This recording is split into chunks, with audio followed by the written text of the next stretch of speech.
girl in Ohio. This guy was known to ICE. You won't be shocked to learn he had prior offenses. ICE wanted to deport him, but Mark Kelly said no. He doesn't want to deport anybody. If you're not deporting people who are hurting people here, who are trying to break our country's immigration laws, you don't have border security. And we're getting killed here in Arizona. The fentanyl, right? It's not just the people, it's the fentanyl. The overdoses. I've actually stopped using the term overdose because you know what it really is? It's a poisoning. China's doing it to us on purpose. They ship the predicate chemicals, the precursor chemicals over. The Mexican drug cartels, they compound this up into pills. And 90% of this poison that comes into our country comes through our wide open southern border. And Mark Kelly, just 2 days ago, he realized, there's an election coming up. He realized, there's a debate coming up. I'm really excited to debate Mark Kelly tomorrow. 6 p.m. on PBS, everybody watch it.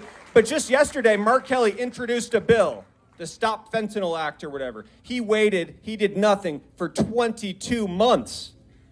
And finally, because it's time to run for re-election, he pretends to get serious about fentanyl. I'm sick of it. Mark Kelly has kept our border wide open. Joe Biden has thrown our border wide open. They've ceded our sovereignty to these Mexican narco-terrorist drug cartels. I am sick of it. That is one huge reason why Mark Kelly needs to lose his job, right? This dereliction of duty at the southern border. But you know what? The Democrats, they have more in store for us. The lawlessness at the southern border wasn't enough. They had to go and ruin our economy. And you look at what they did, and it's hard to conclude that it's mere incompetence. I do think they're incompetent, but what we're seeing is worse than that. They declared war on fossil fuels, right? Right after Biden signed away the border wall, what did he do? He signed away the Keystone Pipeline. Well, that's his opening shot. Yeah, you can boo for that. Absolutely.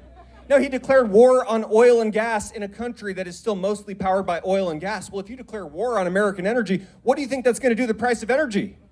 What'd they expect? Do you think that's going to send the price of energy up? Yes, it did. Well, everything you need to live takes energy to make or to move.